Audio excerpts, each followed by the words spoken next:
Okay.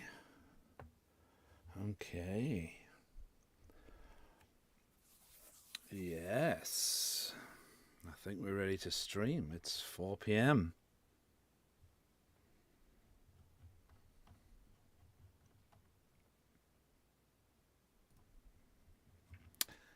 Hi, I'm Lee Riley, and during this series, we will take a look at Nuendo's powerful features and discussing some of my audio post-production and game audio workflows.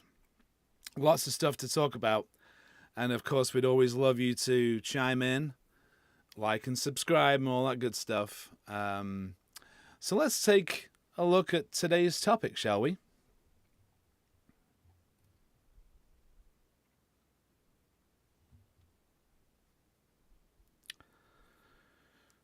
Hey everyone. Yes, we've got a session layout. We're going to talk about tracks, of course. It's got to be super important to know which tracks we have. The inspector, which allows us to modify the tracks. The toolbar, which allows us to edit. The timeline and the grid values, which allow us to edit as well. The mix racks, for those of you more familiar with mixers. The show hides, to hide in different tracks. The divide track list, which is one of my favorites. The audio connections, so that makes us able to listen to something. That's kind of handy, right? And then saving these templates. I think that's the best. That's kind of cool. We'll get to that in a second. But anyway, welcome everyone.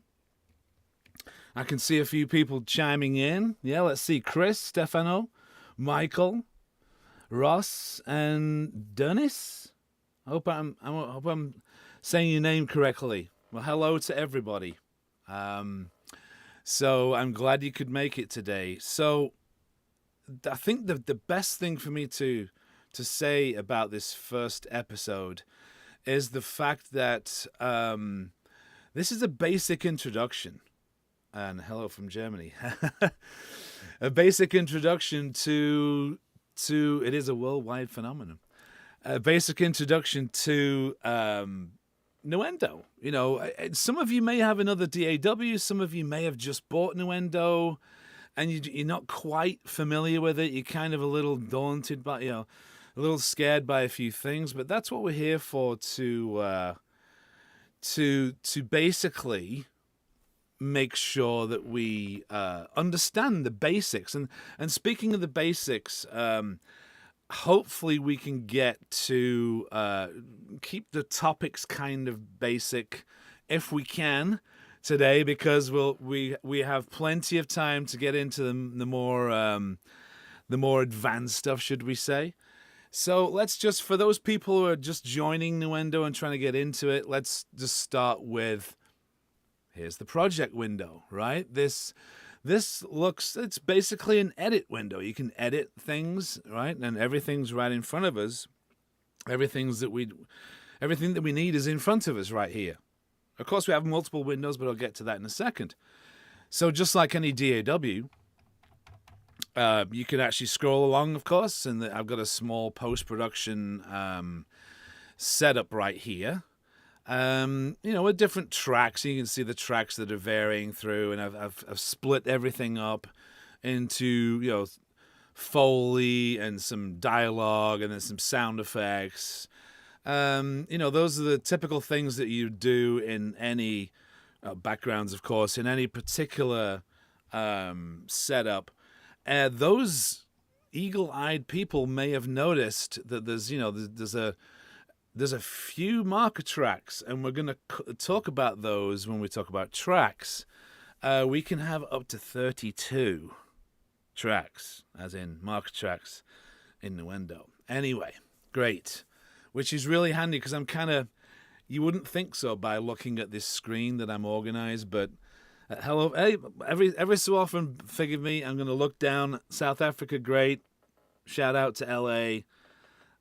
Some of my peeps out there who I work with quite a bit. But let's move on. I've got to move on, right? So we'll get to the you can kind of see that things are kind of similar to other DAWs, right? You have different automation, you have this different toolbar, which we're going to talk about in a second.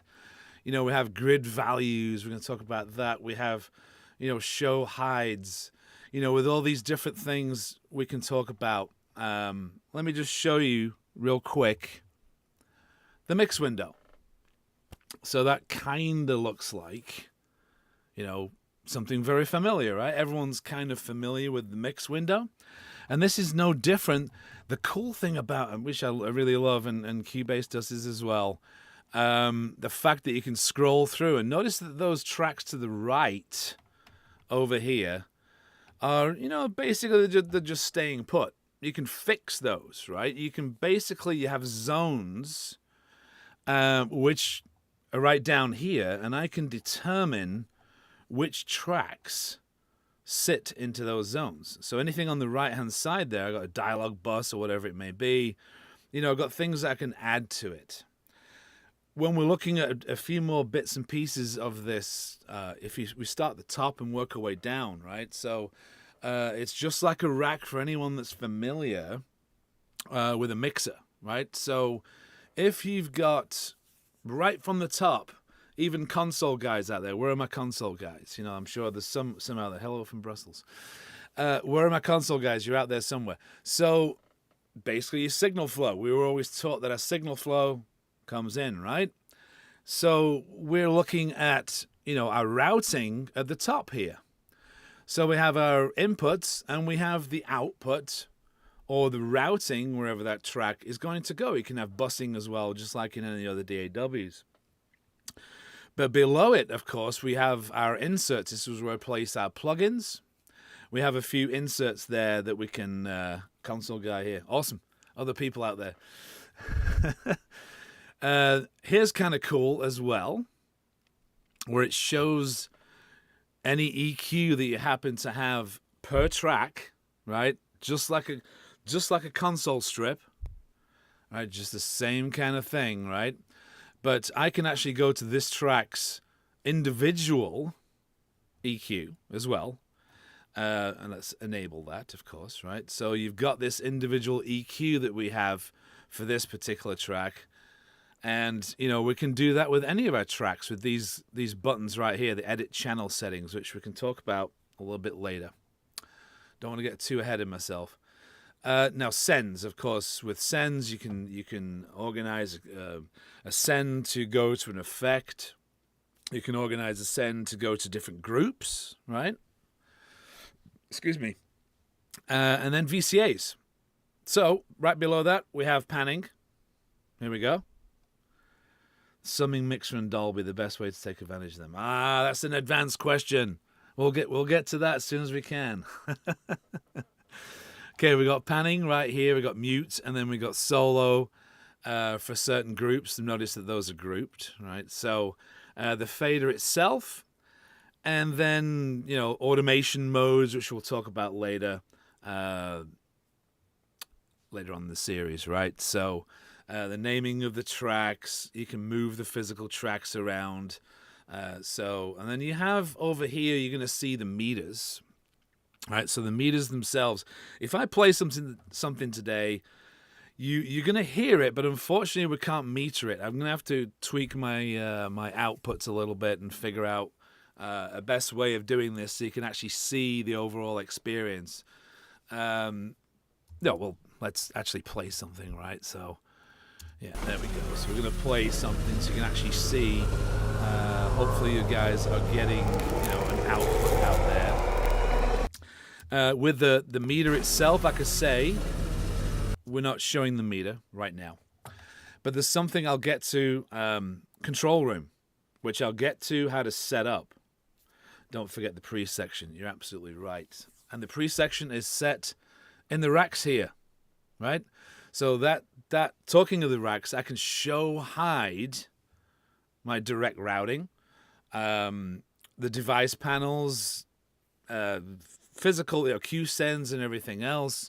We can set a number of Q sends at 4, if I remember rightly off the top of my head, and we can assign those to 4 different talent. that's another subject down the road, of course. I've got to keep you coming back, right? So this is the control room. Something that we're going to set up in a second, like I say, but something that is pretty unique to Nuendo and to Cubase. And we'll tie all this stuff in. We'll probably talk about multi-channel later on. But it allows you to physically control. That's a monitor level for your controllers to your speakers. I can have different speakers set up, so I can listen to them in different sets, right? And that allows you to mix correctly, right? Okay, let's move along. If we don't have anything, show hide is just basically the same thing here. I can go into zones. I can hide different tracks, which I'll show in my edit window, probably the best, right? I'm going to show this in a little second. But if I scroll up a little bit, you're going to see this dialogue track, right? So that's the stem of the dialogue. So when you have a stem, it's a combination of multiple tracks, right? So where were those tracks?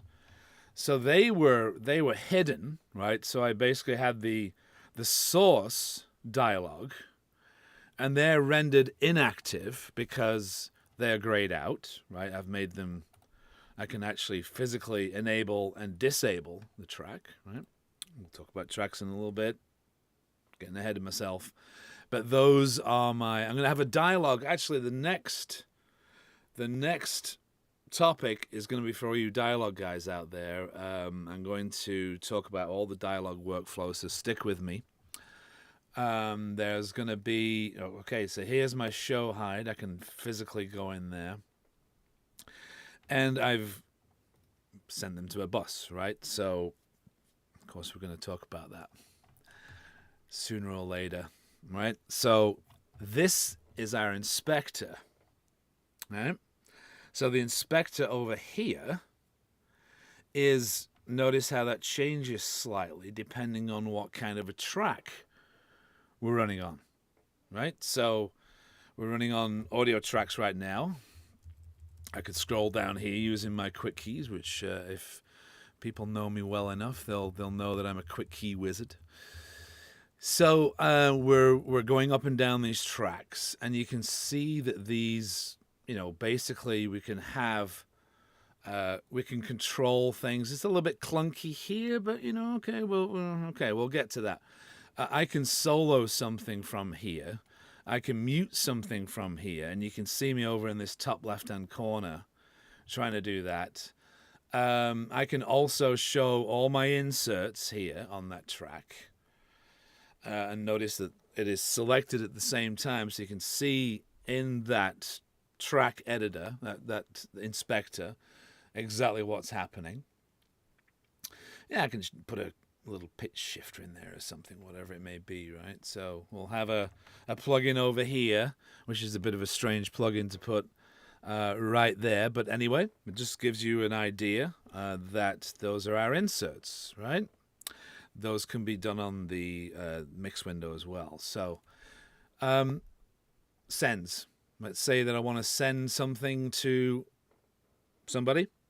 Now, the cues are a little bit different, right? They're set up over in the control room, but we can actually assign this to a certain bus, whatever we've done, right?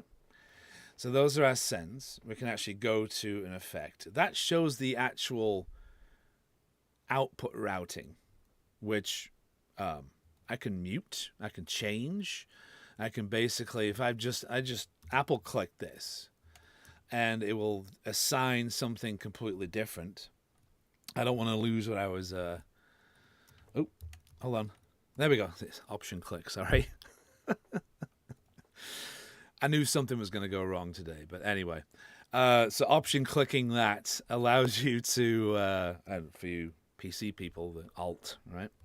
That allows you to bypass that. So, surround pan, don't worry, we're going to get to that. Have we lost anybody yet? I don't know. Okay, just stay with me a bit. This is our fader, right? Basically, this is going to be the same as what we're controlling in the mix window, right? You can do everything you need to do right here. Go through your automation, input enable if you have an input to it. You can pan everything from here. So all these things are available to you in the inspector.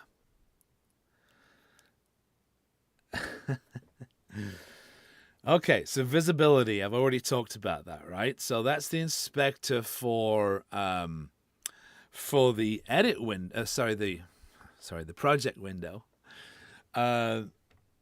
We can have a look at the visibility is available to us here. It's the inspector that's not available to us here, but zones are, which I talked about earlier, where we can move things left and right, etc., etc. Okay.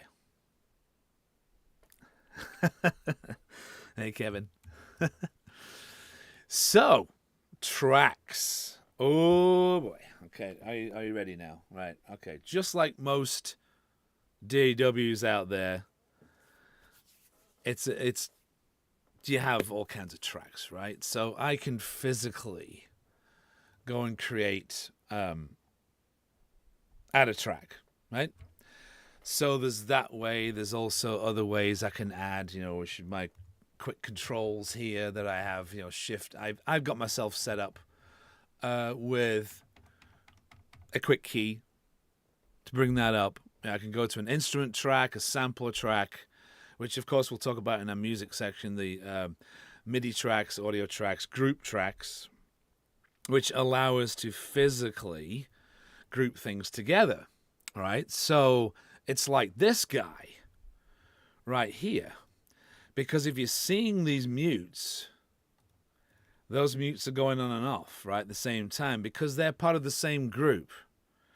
So this is a group track, right? Not to be confused with a folder track, because a folder track is going to, yes, in a way it's going to group things together, but notice how things are disappearing, right? With a folder track, yeah, they're groupable because that's also muting things, right? It's also muting. It's also soloing. I can actually go in there and record them if it has an input. That's the reason why it's not allowing me to do that. I can use this as an edit group, right? So if I physically go in there and change something, I can change the entire group with a folder track. So they're kind of the same thing. There's a few differences, though. So let's get that out of the way. Oh, yeah, that's a group, because you can see the actual thing here. We have audio tracks. Why wouldn't we, right? Right here, let's take a look at that track. On that track, I can manipulate my EQ, right? I can do some automation on that track. This tells me, right here, that this is a mono track, right? I can create mono tracks, stereo tracks, multi-channel tracks, all this good stuff. Mute and solo, just the same as everything else, right? I can go into different, when we're talking about music, of course, we can go into time-based, we can go into beat-based, right? So we can actually, when we change something, sample-based or beat-based, so when we're changing something in MIDI, that when we're changing tempo, that actually changes the speed and where the positioning of the regions are, right? So the clips.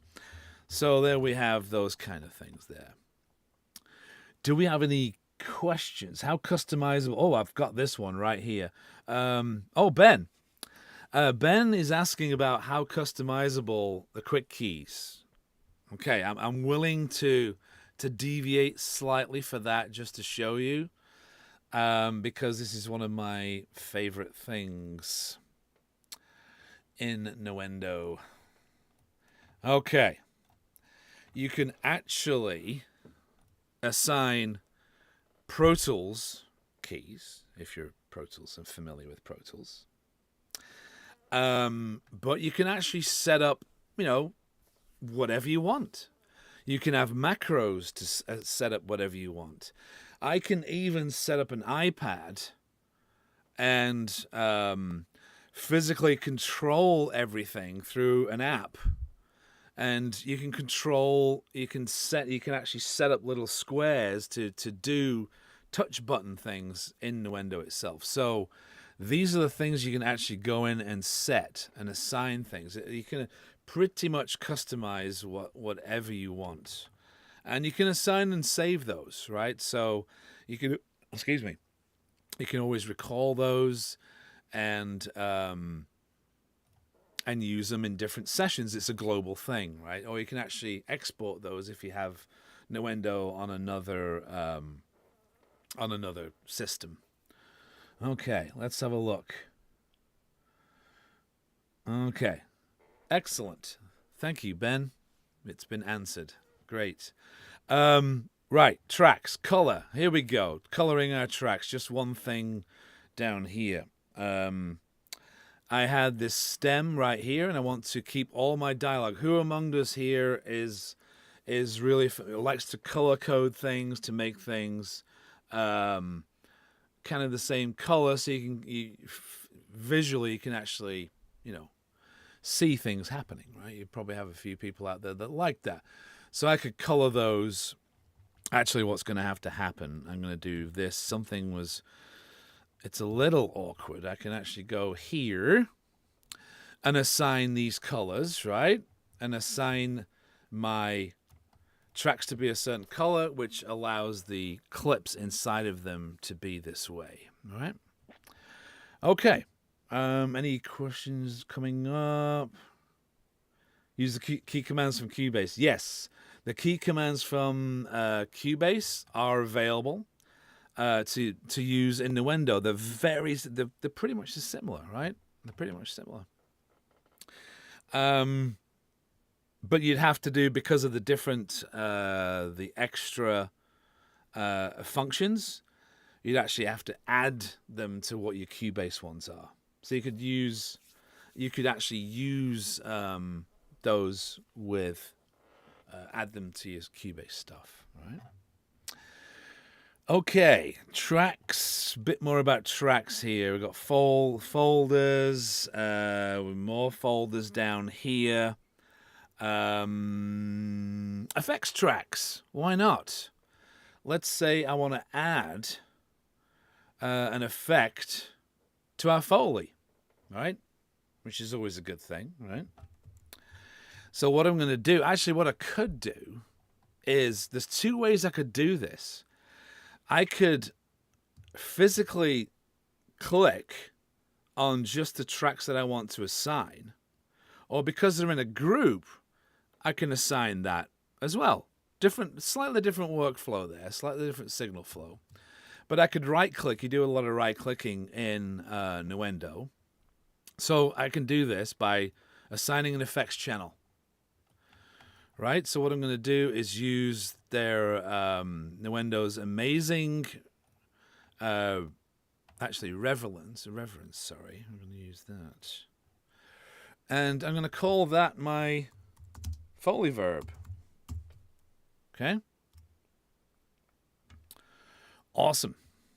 So now, all of those tracks are physically, notice how the sends have now been assigned to those individual tracks. Now, if I was doing that with this track, notice how the sends aren't there. It's not blue, right? If I was doing it to this track and adding that track and adding the effects channel to that selected channel, then you'd see the send on there. The event. Okay, so sorry. I mean, ever so often I'll keep looking at some questions and I'll kind of move my way through them and see if I can answer them for you. I don't want to disappoint anyone today. Is there a way to say the event's description name is the name of the file using rename from list? Description name. there's a way to set the event description name as the name of the file when using the events from the list. I don't know if I've got that there. I mean, typically, we would have... actually, it's kind of disappeared now. Here we go. I could actually go in here and rename that clip. Events for the events from list, of course, if you have something similar set up, you can do that, or you can do that up in the top with the file or the description itself, right? So, let's see here. Midi tracks, we can have Midi tracks. We're going to talk about those when we're talking about some music production, for example. Marker tracks. Okay. Marker tracks. You can leave all kinds of descriptions in here. We'll talk about the ADR panel in our ADR featurette coming up. Oh, just as soon as I said that as well, I would love to talk about ADR. I'm going to talk about that in a couple of episodes from now. I'm going to get to that because I'm an ADR mixer myself, and we will talk about that. I promise. I'm just going to do some basic stuff right now. But let's say we had right here's the comments, right? This is active. I can make the scenes active. These are all marker tracks. I got 3 marker tracks. Cool.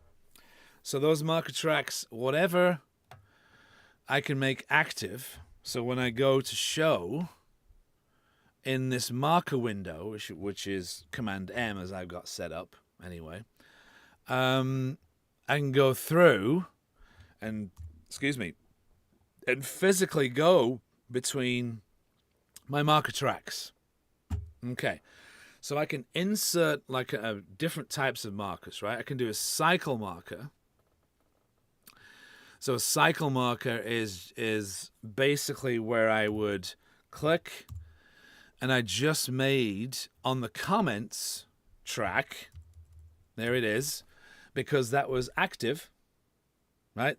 I can go to any one that I wanted with a quick key, and then I'd rename that. I can rename this right here, over in the description list at the top, which is the left-hand side. Sorry, getting my right and left hand mixed up. Or, where did my window go? There we go. I can physically change the name up here.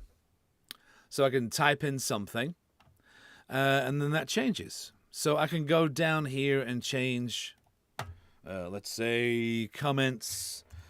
Lee is great. There we go. Fantastic. So 32 tracks. 32 marker tracks. That's fantastic, right? Okay. Next one. How are we doing for time? Ooh, we're at half an hour already.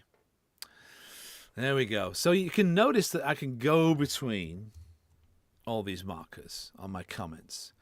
And that physically changes. I haven't done a lot of movement around. I apologize. But let's kind of zoom in and do all this other good stuff, right? So we're going to go over here. I can go and say, okay, this is right here.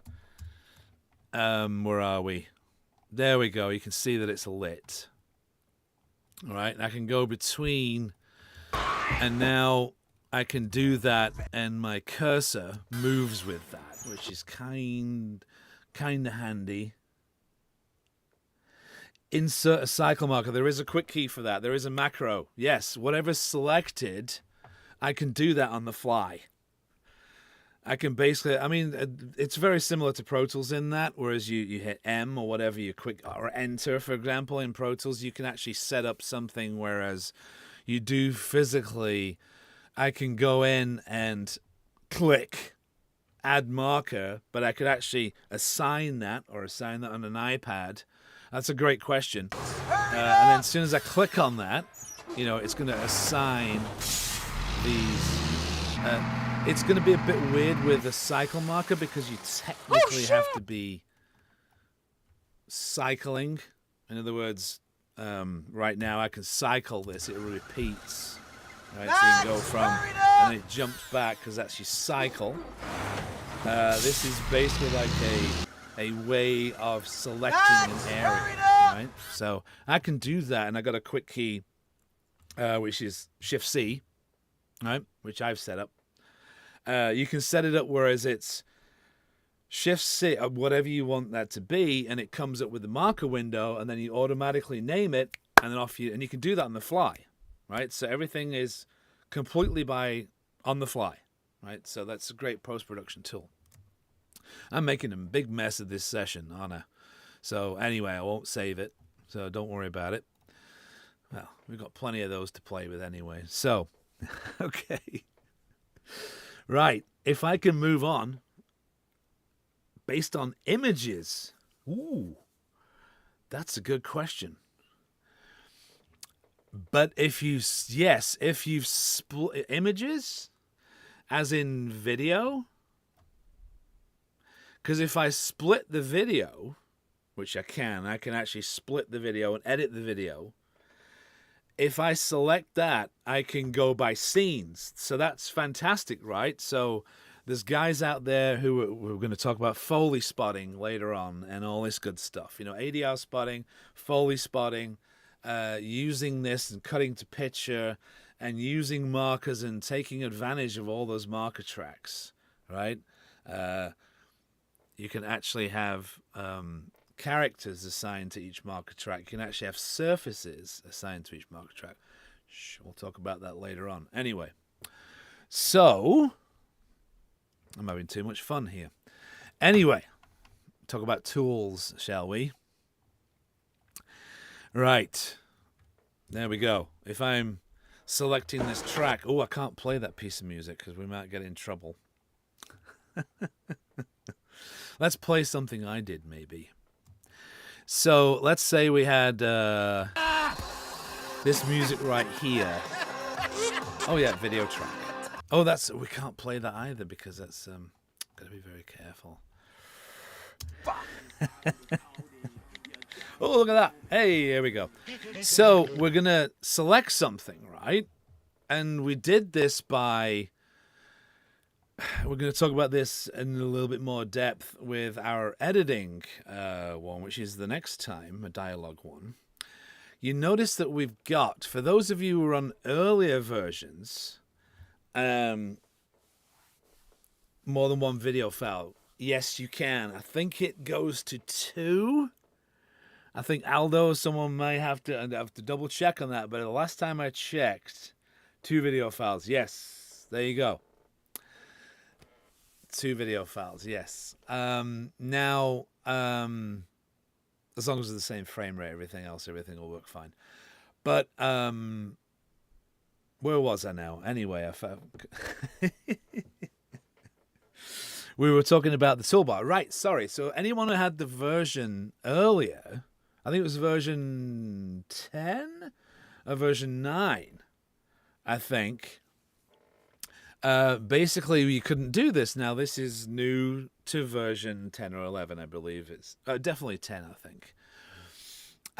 Now, where I'm doing the multi-tool, right? So the multi-tool will allow me to combine these together.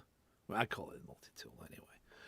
So normally we'd have like a selection, right? I'm going to go in there and select something.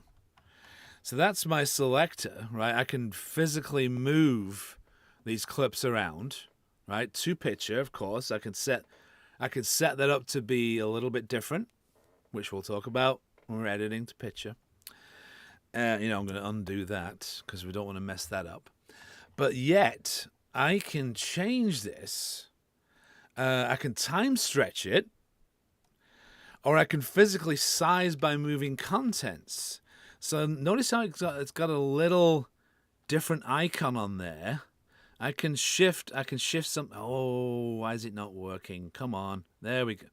There we go. You see how the end of the file is moving and it's compressing the end of the file down, right? This is also shifting the beginning instead of shifting the endpoint itself. So that's kind of handy. Let me undo that. I've already made too much of a mess of this. Time stretching, of course, is a big issue, right? We can go in here, we can stretch this and speed things up or slow things down for you sound designers out there, or people are trying to keep things, in time. Right, I'll go back to normal sizing. Two selections we have. All right, so I can select this. Let's get this out the way here. I can select this, and if I go to 2, which is my quick key, notice at the top it's got A and B. So I can actually have selection A over here and selection B. So I'm going between those, and that's kind of cool, right? Because you can jump around and edit in your session. Okay. Pencil tools for automation, of course. You have erasing. You can erase things real easily. Boom, there it goes. All the typical tools that you would like. For those of you Logic users, that's very similar, right? And some other users out there might be very familiar with this kind of tool. A glue tool. Glue tool will glue it back together again. So we basically have that. Oops, I've changed. I had something else selected. Sorry. Right, mute tool. I can use that, but I can also use. I can select on something and use my. Not that quick key. I can use my quick key for that. Okay. How are we doing on time? 4:37. Over in Florida. Okay. Let's see. How many people do we have from we've got all over the world, haven't we? What about people from the West Coast of the United States? I saw in LA, somewhere in there. Right, okay. Anyone from anywhere else in the States? Okay. I'll have to wait a few seconds for someone to say something. Well, just let me know where you're from, and I'll do a shout out.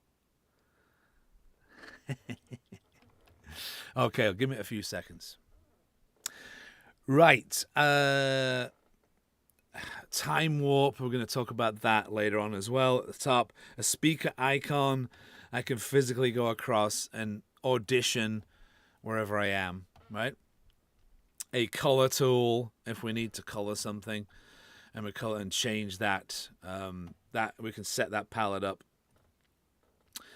Speaking of palettes, they're right here as well. So I can, if I wanted to change, even if I'm in this tool or these tools, which I like to work in. Hey, from Mexico, awesome. And if I'm in any tool, I just want to click on something, and I can go in and colorize it, right? So that's kind of handy. It's just right there. Right. I'll do a quick zip across here and we'll move on. Snap to zero crossing. Right? For those of you who know what that is, as soon as you have a sample, as soon as you move something, that or put your cursor somewhere, it's physically going to go straight to where the sample crosses a zero edit, right? A zero sample line. Right next to that, grid values. Grid values and grid relative, grid events. I can shift things by the grid. Okay, let's zoom in here. We're in seconds. If I went to bars and beats up here, right, we can actually run in all these different. Nuendo is very powerful for that, and it allows us to physically go between time code, bars and beats, feet and frames for someone who's very, very familiar with pitches, So let's go to bars and beats just for the heck of it. I know nothing's going to line up, but just to show you, that's my grid right now, right?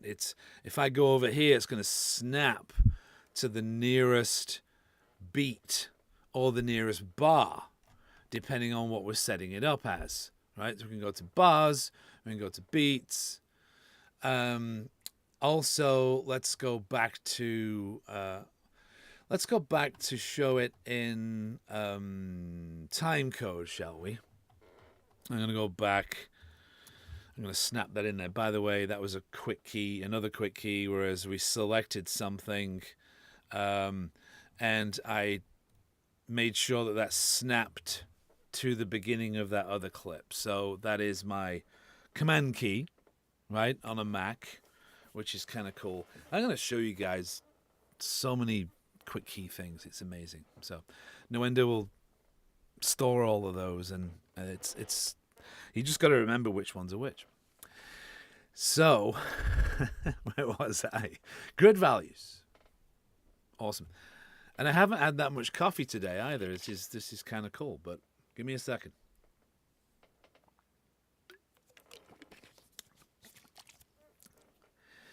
Snap to images again. Someone's a Reaper user over here. If you had a split at a certain split, yes, you can snap, because then it's an event. Because at this event right here, I can snap to an event, right? So if I take that event, I'm going to snap it to the end of this one. So this is the end of a region, and that's the beginning of another region. So it looks at it as a physical event. So this here is an event. This here, the end of that's an event. So the red cursor, the red is allowing it to go to the beginning of the other one. It's going to snap to that. Now, if you had a split in your video, it's going to do it, right? I just hit B. You see how that just split? That's a Pro Tools quick key, right? Which I use. That is going to split and go big and snap to that particular place. Okay, so I think I've answered. Let's say a gunshot. Yeah, absolutely. So if you have, awesome question or awesome statement. If you had a gunshot or any clip that you needed something to snap to the beginning of, and we're going to talk about sound design later on, we can snap all of these things together to that cursor, or the beginning or the end, or whatever it may be. So there's ways of getting around that, right? So that's a great question. Where are we now? Yes, events, shuffle and cursor. So wherever the cursor is, right? So this is kind of a simple one. You know, it's going to snap to that cursor if I have it. If I'm clicking there, if I'm doing command click, oops, there we go. Command click, I'm going to snap to the cursor. So all these different things that we can do. We can snap to subframes, quarter frames, 1 second. So if we do this, you know, we can change our grid to reflect that, right? So I always go to 1 frame when I'm working in, when I'm working in post. Of course, we always pitches in frames, right? So that's what we would do this with. Quantize, okay, that's for you can quantize audio, right, to whatever it needs to be. You can quantize MIDI, whatever it needs to be. We'll talk about that in music production. Here is the audio alignment panel, which we'll get into, I promise. The audio alignment panel will allow you to, for those of you who are working with in ADR and you have an actor that's not quite in time and you're editing something, we're going to talk about this in our dialogue workflow. You can have your guide track, right, and basically snap some edits of that to your target, right? So you have a reference, and your target is going to work to that. So it's a very, very cool thing to do. Just real quick at the top there, you're just showing different points, right? I can show here. I can show the mix console, right, if I want. I can go between my edit window and keep it like that, and keep it like a letterbox. I can physically move something and move it to whatever and customize it to whatever I want it to be. I can get rid of real estate on the left here, so I'll get rid of that stuff. I can add things and take things away on the right hand side, and we can basically say, hey, how do I want this to sit, so I can actually set my lower zone up and everything else. While we're in the lower zone, the editor is here, right? But what I like about this is basically, of course, I've picked entirely the wrong thing to look at, right? There's my quick key there to open and close that. If I wanted to do this little music edit here, that allows me to instantly go into... I'll answer that in a second, Jazz. So you have your event start, right? Which was the beginning of that file. Let me see if I can scroll down here. Let me get rid of this guy. That's the divide track list. I'm going to talk about that in a second. This event start, right, is, notice how it's shifting the cursor. So for those of you who are back in the day, you're working with samplers, right? So you select a certain thing, or, you can physically select, move in, go across, select something here, audition that, right? You can do all kinds of stuff. You can set your in points and your out points in this window as well. You can also snap. Just see how this up here, right at the top of the screen, is repeated down here. So it's almost like a mini editor that you can work with. And it's just awesome workflow. It really is. If you really, and that can be separated as well if you want it to be off to a small monitor on the side. If you wanted to just do your edits real quick and then bring them back, that's possible as well. So what I'm going to do is go to the sampler control. So what I can do here is I can drag this. Oops. Come on now. I'm trying to drag the same thing, and it's not letting me. I can drag something in, right? And now I can play this back on a keyboard, right? I've got my sample starts. So if I pressed, whatever it is out here, for those of you, I can't hear it. I can't hear it today. But it's allowing me to physically start, and this is a really long file. I've picked the longest file in the entire thing, didn't I? So forgive me on that. I'm gonna zoom in and find a small file I can actually grab. Something that actually has something in it. Let's see over here. Let me see if I can find some Foley. Whoa. Where did my Foley go? Okay. Keys and jacket. There we go. If I double click, that will show the physical thing here. I'm going to drag it down here. I'm going to drag this on top of that. It reminds me of the source sequence windows in Premiere. Thank you, Ben. Yes, it does. It's just so... It's kind of familiar, right? Everything is kind of familiar when you kind of look at it this way. For those of you working in different DAWs, which of course Premiere is a DAW as well. If I kind of zoom across here, I'm going to shift my sample and then sample start. Sorry, other way around. Sample start, sample end. And then we can go in and play this sample back, right? So... different speeds. That's kind of cool. I really like that. So it's not affecting the file yet, right? Until you export something. But right now it's not affecting the file at all. I can physically play that. Keys and jacket, right? So I'm listening to the keys and jacket right here. Hopefully you're hearing it out there, the keys and jacket, right? Notice how the Foley verb. And this is solo defeat. right? Solo defeat allows us to keep group solos on with the rest of your group, right? Boy, it's 4:50.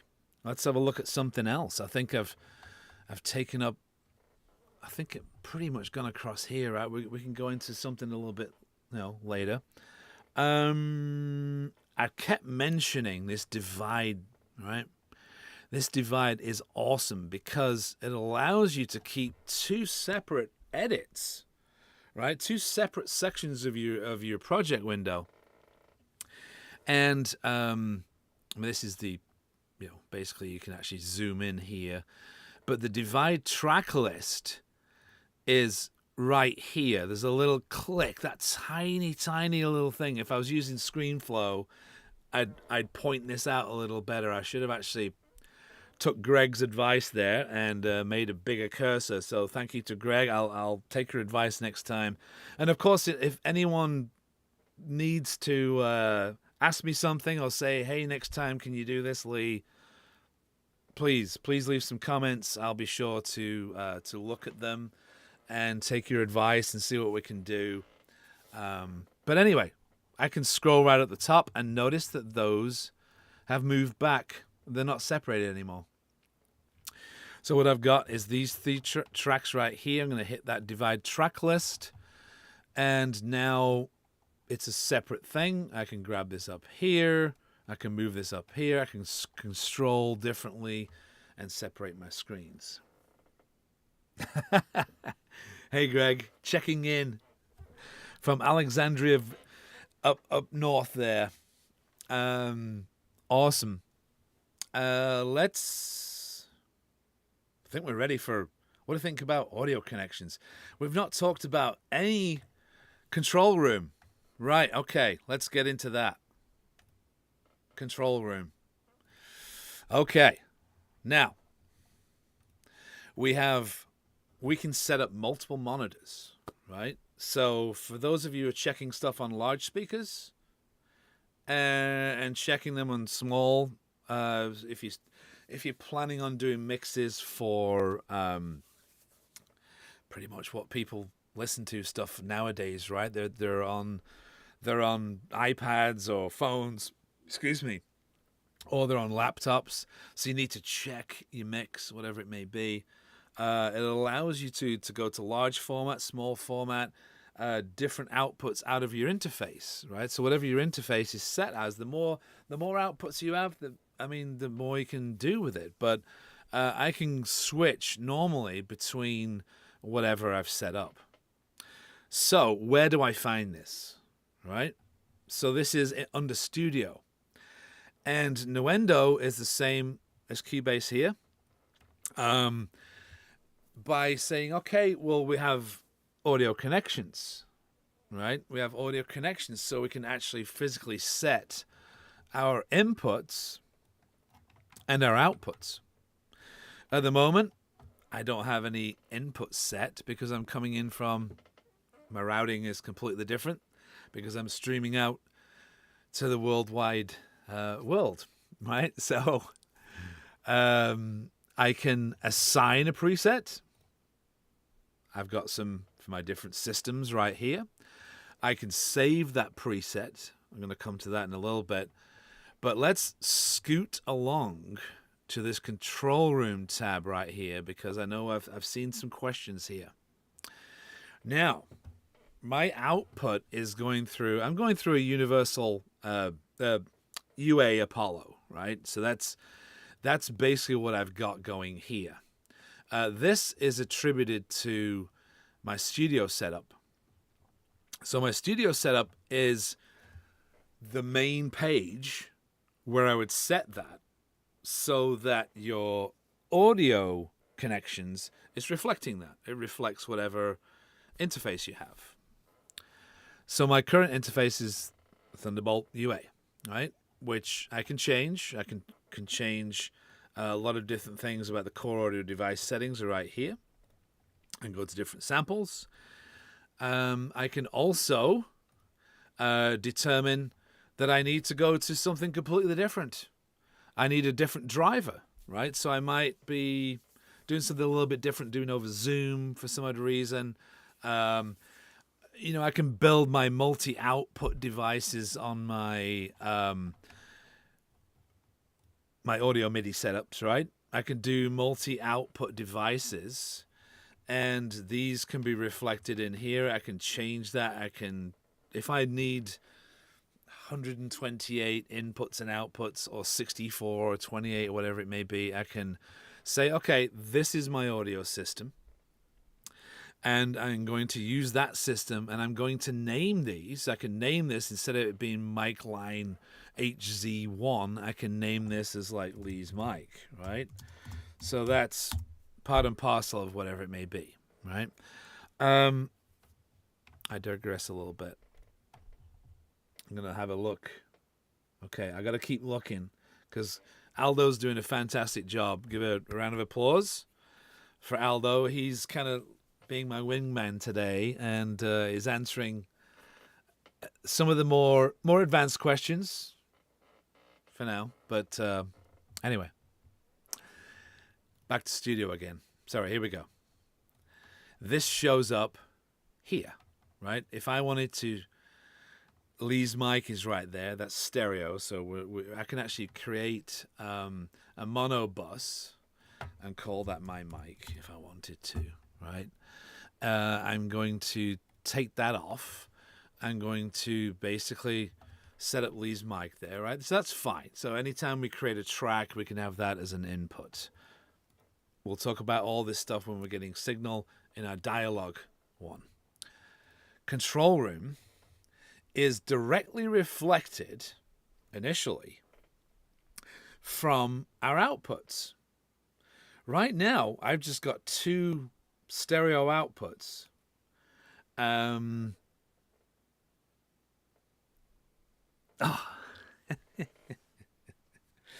To Luna. I think you could do. You could do... okay. Through an interface, or if you use like maybe Soundflower or something like that as well, is a way of doing that, which we'll get to, because you can actually listen to iTunes or Apple Music or whatever you want from. It listens to audio MIDI core audio driver. You can actually assign something whereas we can physically have an input. Right, so I'm going to add this channel. Now, okay, monitor source, right? Monitor sources, I can add an external input. So an external input, excuse me, could be coming from my computer itself, right? So that computer would allow us to physically connect, so I can actually assign that to a cue. Which, you know what? While we're here, let's just go ahead and assign a cue. Oh, come on, Rex. Cue sends are there. Come on. Why are you not moving? Okay, I'm doing something wrong here. What did I do? Did I mess something up? The cue sends are there.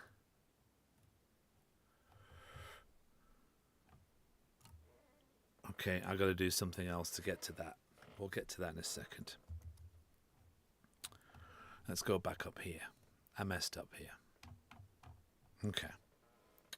I can have external. So let's have, we say we want to listen to music. We can bring in some music there and route that music to your talent. They could be listening to music for the time being, right? You could also, in here, add a Talkback. You see, I've got this down here. This is kind of handy, right? So I can assign a quick key, which I have. I've assigned a quick key. I'm hitting that quick key. you can assign a talkback in here. See how that talkback is not connected? I could physically say Lee's mic. I could physically say, actually, that should work, I think. Hold on. 1, 2, 1, 2. Nah, it's not. Hold on. It's not record armed. It doesn't need to be record armed, but hold on. We'll get there.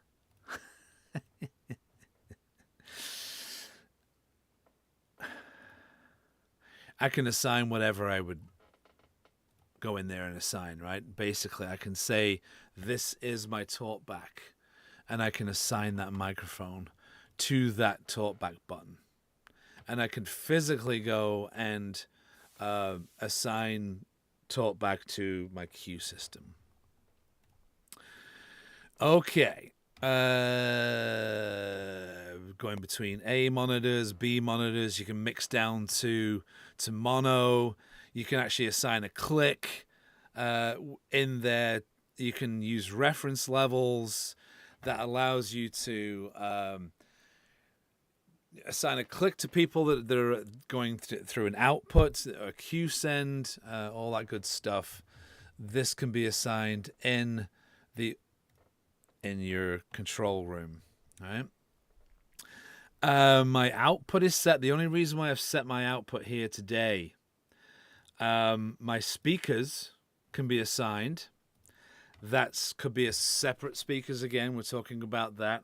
We could have a separate monitor assigned. Like this is where you would split up your connections out of your interface. That's basically it, right? Let's see. Okay. Hopefully I'm kind of getting there, and Greg's blocking them in, and Aldo's blocking and doing some good stuff for me here. But let's say, final thing on our audio connections for now, for this episode, right? I'll promise I'll set something up for you when it pertains to something that we're going to talk about, for example. I am going to assign, per tab, I can physically assign, I can assign presets, right, and save them. So in my control room preset, once I'm happy with everything, I can go in and save that preset, right? I can rename a previous one, or I can actually change and recall my presets from right there, right? So if I want to save a preset, let's just say Lee's first episode right here, right? I can always go back to something else, and then I can always go back to Lee's first episode, right? So it brings that back and recalls it. So the same thing with outputs, output tab. You can customize your outputs, whatever you need it to be on your interface. Of course, we're talking multiple outputs here. We can do whatever we look at what we can actually do here. And I know you guys are going to talk about ambisonic, and you're going to go, oh, let's talk about that. I says, we'll talk about that definitely in our less basic episode, if we may. Input, same thing. Right. Okay. We're wrapping up. We're getting close here. There's also another way of saving a template. Is if I go to File and physically save a template. Now this is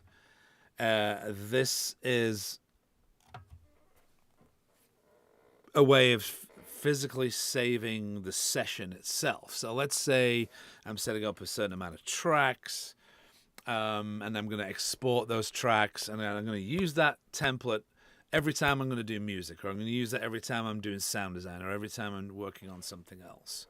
So, of course, we can save those. Of course, I have a dialog edit, right? We can call this one episode 1, and that will save in a predetermined folder, right? So we can recall that anytime we want. when we make a brand new session. We'll start from a blank page one day, and we'll work through all that good stuff. Exporting, importing and exporting. We can look at all these things that we can talk about. We can talk about tracks from other projects. Let's say I had some tracks. I'll just briefly talk about this now. We're going to talk about this in editing, the dialogue workflows, whereas you're bringing in AAFs. You can bring in something from another Nuendo session, right? You can just bring in a video file itself. There's a video file. You can bring in an audio file itself. Clip packages, we're going to talk about those as well. Those will allow us to physically assign a group and save a group of sounds. Okay. Exporting, we're going to export audio mix downs. We can export selected tracks, which you can export and import into another session. We can export a bounce of a video. We can do that probably in our dialogue workflows. We can export a cue sheet. All right. CSV markers, which Excel will read. So we can use that for spreadsheets for something else. So if you have markers, we're going to talk about this in our ADR workflow. That will be one way of us dealing with cue sheets, right? So, okay. I think we've pretty much covered the most basic thing. Do we have? Let me just look down here, and I'm. Let's see. We've got some curious people, but we don't have any specific question. Up mixing and stereo mixing to 5.1 automatically. It's. We're talking, like we were saying, advanced stuff with plugins. Yes, it's. We can actually export those audio mix downs. Let's bring. Why do I have it? Because I normally work with this big screen up top. So this is incredible. We can actually assign multiple channels, and output those. So we can assign different buses. So we can have different mixes, right? So we can have. All depends on what your locators are or your cycles, your cycle markers. I can say, right, bounce out of 5 different outputs. Awesome. That's great for stems, right? So we'll talk about that in a workflow later on. We can export presets, right? WAV files, AV files, MXFs, MP3s. Flax, Ogg Vorbis, all these different. We're gonna talk about game audio, right? We're gonna talk about all these things, whereas we can export that. That just all this will make sense as we talk about in the later episode. Now, great question down here. When's the next session? I would love it to be sooner than later. But it looks like we're probably going to do the 3rd Thursday, I think. Make sure you double check. Keep watching the Nuendo channel itself. I'll post something up there when the actual date is. I'd imagine it's the 3rd Thursday of next month. If you have any preferences, just comment and just say, hey, this time works for me. Thumbs up, fantastic, thank you. Because East Coast, West Coast, should be West Coast and East Coast as I'm looking at the camera. But anyway, you have, of course, guys out in Spain. I have some people out there, some peeps out there, some peeps out in Germany. And, if this time works for you, awesome, I'll stick to this time. So please make sure that you look at Steinberg's site, their Facebook page, social media, right? So, and they'll advertise it. Those good folks are going to advertise it. And we'll talk about all this wonderful stuff in due time. With that in mind, do we have another question here? Because I'm going to probably wrap it up. Atmos, Can be very confusing. It can be, yes. Time is okay from UK. Yasir, awesome. Fantastic. So you're going to be, what's the time now? 5 o'clock. So you're going to be about 10 p.m., right, in UK. For those of you in mainland Europe, that'll be 11 p.m., if I remember rightly, right? Awesome. Yes. Okay. Without further ado, 2 p.m. your time will be better next time. Okay, so we have a few people. Let's vote on that. I don't know whether I should say that or not, but let's vote on that. If you need it early in the afternoon, absolutely. Thanks for the rundown, Lee. See you next month. Yeah, this was just a basic, hey, welcome to Nuendo kind of thing. I'm sorry I didn't go into anything in great detail. But, it's just one of those things that, I just want to make people feel comfortable using this DAW. And that's the whole point of it, right? So we can adapt, yeah. I'll keep you posted anyway. So thank you, everyone.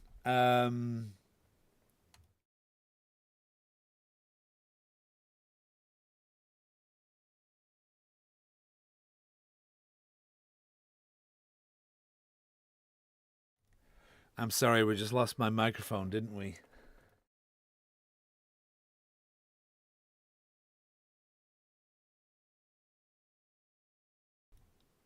There we go. Sorry about that. So thank you for watching this episode, this live stream with me. And as I said, here we go. The next episode. What is the next episode going to be? Drum roll.